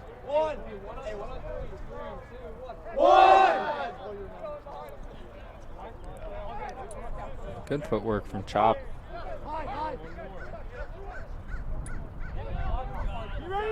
Falls behind, Packard marks it. Hits the deck here. Davis able to come up with it with a good man ball play from number 2, Aiden Osgood. Nice stop from Matern as that was Matt Sutphin looking to get inside. He did have a step. Here comes Walls again. Does he go for it again? There he is. Oh, big save. Nice job from Johnstone there as Walls wanted another. And we're pushing the other way. That's Neal. And they do have an open cutter in Sutphin. They find him, unable to handle the pass. Ground ball for Will McKenney. Dishes it upfield here. That's Lyda running in the middle. Walls again close to the action. Gets a good quality shot off there. Misses wide, but is backed up by Gandara.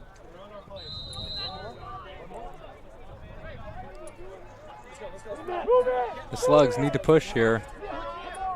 Lyda with the ball behind, finds Walls. Works it up to Lee. Thayer with it, back to Lee. The Slugs settling in. They've got a set play here as Lee goes to maybe set a pick in his own D. Not sure how effective picks are. Walls going for a run. Draws the switch. Good tip from the Davis defender. It will remain Santa Cruz ball. 30 to shoot, 4:45 remaining. Yeah, they're running out of possessions though. Lyda brings the ball to X. Gets picked up by Butler. Feeds the crease. Almost able to handle it as Fryer. That would have been impressive. He got a stick on it, but it's just jarred loose as he went for the shot attempt. Santa Cruz able to get it. Walls backside, cashes it. All right, here we go, Santa Cruz. Good effort there on the ride. I believe that was number 2, Jack Gandara again, making things happen with his eyes getting across the field there, finding the skip, and that's Walls putting his stamp or trying to put his stamp on this game. If you're a Slugs fan, you're saying, where was this in the first half? They're playing their brand, and they're making the connections. Gandara, who has had a great work rate the entire game, creates a turnover right after the possession seemed to go up in smoke. And we've got a game now, but now Walls has to show up on the faceoff. Chickoween again with showing off his quick hands, ground ball ability. Get off, let's go, hustle! Boys, get off! All right, D, we gotta get this! You can hear Santa Cruz bench yelling that they need the turnover here. I would agree. Good pressure on ball. Mark Wood handling. One hand on the stick. Santa Cruz wants a Ward. Not going to get it. Wood gets a step to the middle. Finds the open man. That's Johnson. Sorry, that's Sutphin again. I've been getting those guys confused all day. Johnson is the one picking up the ball. It could have been a big no call there. Santa Cruz wanted it. Officials weren't having it. Here comes Johnson. Working up top to Leong. Castopa on the near side. Back to his left.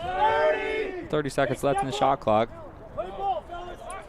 At this point, you don't pressure out so much. There are 30 seconds. You will hypothetically get the ball back. Castopa going for a run. Johnson in the middle, low to low, misses wide. It's going to be Sutphin's ball coming in. 15 seconds. Sutphin dodging hard from X, turns the corner in his left, and a big stop there from Matern. Okay, let's go. Does he start to come up now? We'll see. They're in that match feet ride, so it leaves the door open for the goalie to come over. But look for, those Davis long poles have been very aggressive. look for one of them to jump here. Gandara working hard to get open. Been saying that a lot. Oh, nice check. My goodness, Thomas Neal, great player. That could have been a key turnover here to seal it for Davis. Yeah. The Slugs work hard to get the possession. They get the ball across the midline. And the ball just dislodged by Thomas Neal.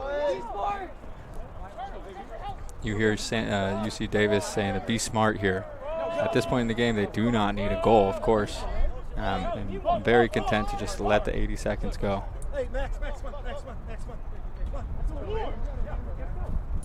Castopa works the ball back behind. It's a bit of keep away now, isn't it, Coach? Yeah, absolutely. And I think here you need to play some, they call it black sometimes, where you're going to go out and extend on everybody. You got to get a turnover one way or another. And if they score a goal, well, then that's the give and take that you need. But you need a turnover here. But still playing in their zone, it seems. Need to see sticks on hands as this ball works around too comfortably for the Aggies. Up top to Sutphin, gets bodied on his way through. There's another body thrown there. Santa Cruz able to pick it up again. That's our guy, Will McKinney. Had a good second half. Minute 30 remaining, 4 goals. Need a goal here quick, and you need a face-off guy to keep working. Gandara with it, maybe has a step. Didn't have a step. I was screened. I didn't see the defender marking him, but understanding that they need a goal quickly and takes a decent shot, a quality shot. You're not going to turn your head at it, but in the situation, you need a goal. I'm fine with that one.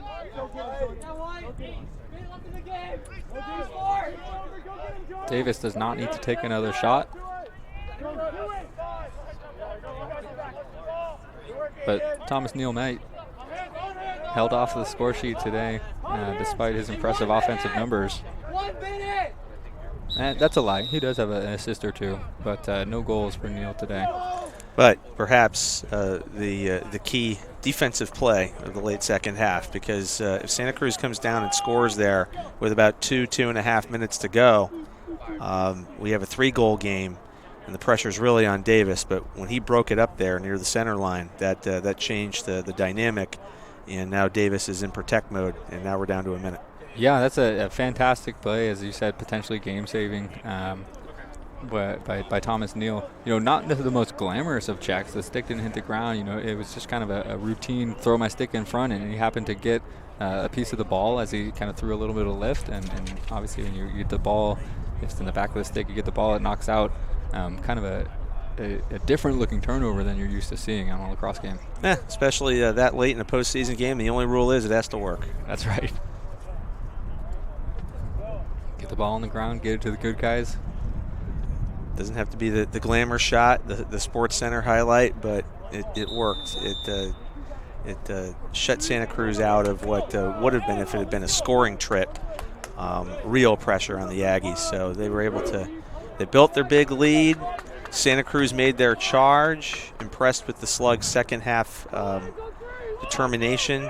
We saw the best of several of their players in the second half. Unfortunately, it took the urgency of being down by 8-0 with 3:30 to go in the third to see that come out of them. So too little, too late, but a lot to build on for 2023 for sure. Yep. And we've got Carter Chan picking up the ball for the Aggies. He's going to be marked by Will McKinney.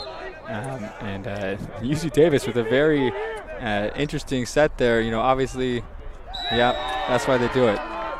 So the Slugs there, they're going to lock off most of the adjacent guys. Well, there were no adjacent guys. Everyone was on the near side of the field, and it was a one-on-one matchup far side.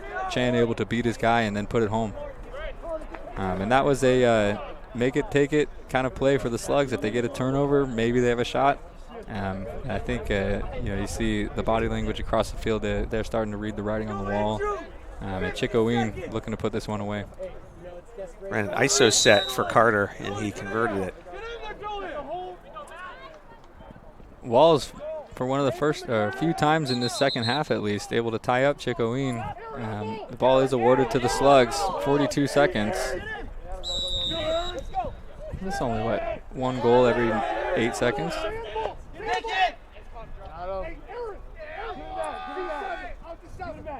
Play 7. Cooperman with it. Gonna want to take a shot here. Finds Walls. He's gonna go for a run. Marked by Halali. Walls getting inside. There's the effort play that we've been looking for all day. Matt Walls is third of the day with the fourth quarter hat trick. Yep, the last 3 for the Slugs. That's frustrating if you're Santa Cruz because, as you mentioned after the last goal, is where was this all day? This urgency, this willingness to go and take a check and finish. That's Matt Walls again, just at the top of the box. The whole team knew he was going to dodge, knew he was going to try and take a shot, and he still did, and he's still able to get through. Well, and he is only a sophomore on our sheets. Maybe the experience he gains in this championship game, he'll take it in the next season. Chicoine wins the faceoff, and I think he's just he should stay on the field and enjoy these last 10 seconds as he has my vote for player of the game and therefore player of the WCLL tournament as the game was definitely won at the faceoff X today, and Chicoine dominant. Massapequa, New York, proud today, and Coast Guard Academy proud today, and he gets it done for the UC Davis Aggies, and I think you're spot on. He was such a leading light at the face-off circle, taking Walls, who had a spirited fourth quarter, but Walls needed to serve the Banana Slugs on 2 fronts, and unfortunately his opposite number was better in that crucial point. So I'm with you. I think Chicoine takes those MVP honors all day. Yeah, I'm looking just at our roster cards here, and you see Santa Cruz with such a smaller roster, Davis with much more, a lot more bodies on their team, and I think in tight games like this, late in the season, you do look for your guys to take over, but it helps having bench players that can come on and kind of give a spell there. Maybe Walls asked to do too much today, up to the task in the fourth quarter, but 1 through 3, we didn't hear too much. Chris Nespor, terrific call. Look forward to our finale here today between the Mustangs and the Golden Bears. We're going to bring you the trophy presentation in just a little bit. Our final score once again in this Division II championship game, UC Davis 10 and UC Santa Cruz 6. Stay with us here on Team Stream Games. We've got more coverage of the Division II championship coming up. Stick around.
Great game, great effort. Way to keep fighting. And before we present the championship trophy, we have a plaque for the most valuable player in the tournament. I was able to go to the St. Mary's game last Friday. Just had a great game. So we have Eagle Lacrosse presenting an engraved stick to the most valuable player. And we also have a beautiful WCLL championship tournament MVP for Thomas Neal. Let's hear it for Thomas.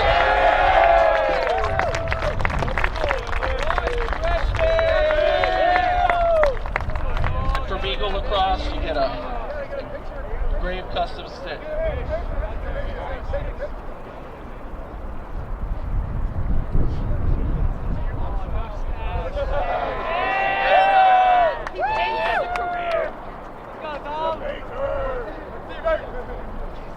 Frank, come on out. We're going to present the championship trophy. Is this 3 or 4 straight? 2 straight? Well, yeah. 2 straight. We got to catch up on the engraving. We're really hoping Davis gets the at-large bid to play on behalf of the WCLL. I'll be lobbying for you guys tonight. So, congratulations, UC Davis, Division II WCL champions. Let's hear it for them.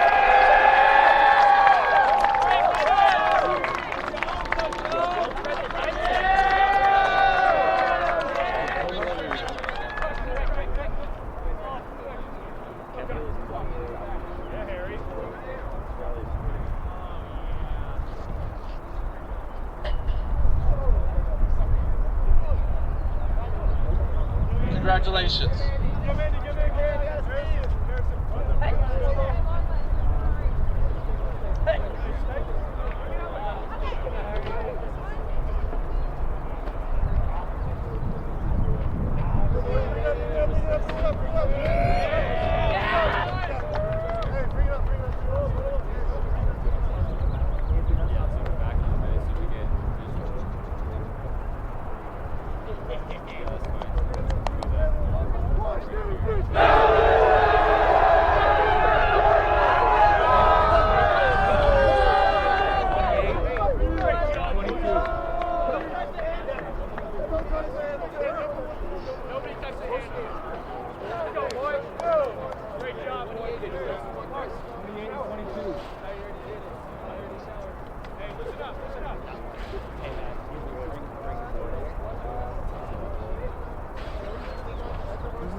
We got them into the tire run.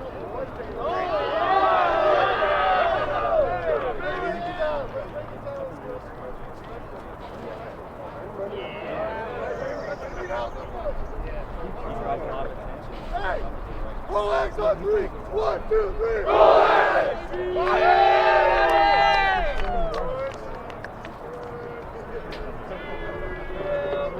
Happy birthday to you. Happy birthday, dear David. Happy birthday to you.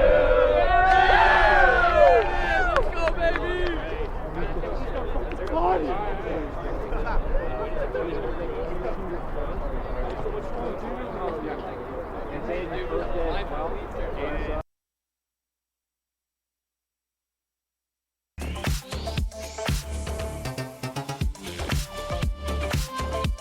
Oh yeah.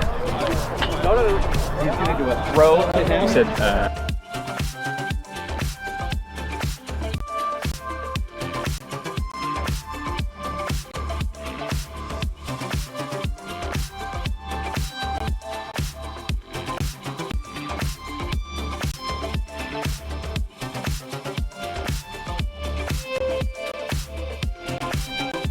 All right, your Division II champions once again, the UC Davis Aggies, with a 10-6 victory over UC Santa Cruz. Right now, Chris Nespor is with the Aggies head coach, Frank Resiteritz.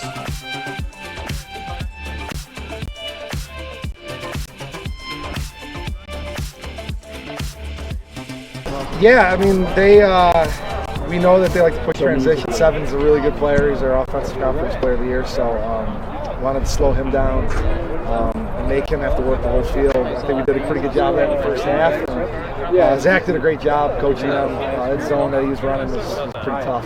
We've seen a lot of zone this year. That was by far the best one. So they threw a bunch of punches at us, and they played a heck of a game. Yeah, one thing that really stood out, Santa Cruz struggled to clear the ball. Were you guys doing anything special on your rides, or how did that play out? No, we just went like a hard man. We got some good athletes at the midfield. We got a pretty dynamic LSM that causes a lot of chaos. We want to use him to our advantage as much as we can. So we just went out and pressed out and just tried to frustrate him a little bit and use our athleticism. Yeah, absolutely. And then our goalie there, Johnstone, he had a couple big saves to keep you in as Santa Cruz tried to make their comeback. He played very well. Yeah. Looking forward to more good things out of him. Anything you'd like to say yeah, about the goalie? We're super lucky to have Macy's freshman, so we had him for a long time here. Well-deserved player of the year on defense in our conference, and he's been lights out all year. So we're super fortunate to have Macy. All right, well, congratulations one more time. Sure, yeah. Let's go ahead and bring Chicoine over. You guys both want to come? Yeah, go on, bro. All right, we'll get both of them in here. All right, guys. So we're joined by Chicoine, Nick, right? Yeah. All right, Nick, face-off man for the Davis Aggies, as well as Thomas Neal, LSM. Both of you guys, really outstanding game. Nick, you were 75% on the dot today, which is right on your average for the year. What'd you do? Did you see anything special that you capitalized on to be so successful? Honestly, like every game that I've gone out there and gone, near 75%, most of or at least a handful of face-offs is because my wings bailed me out. So I'm lucky to have a couple of hard-nosed wings, and honestly, I owe it to them for sure. Smart man, always dish the credit. Awesome job securing the game, especially in the fourth quarter. Multiple exit strategies, so really well played. Congrats, Nick. Yeah, thanks. Over here we've got Thomas Neal, freshman LSM phenom. Obviously you heard wins tournament MVP. He's got some hardware to show for it. Thomas, tell me what you see out there. What makes you so successful? Yeah, I'm just having fun, every day coming here having fun.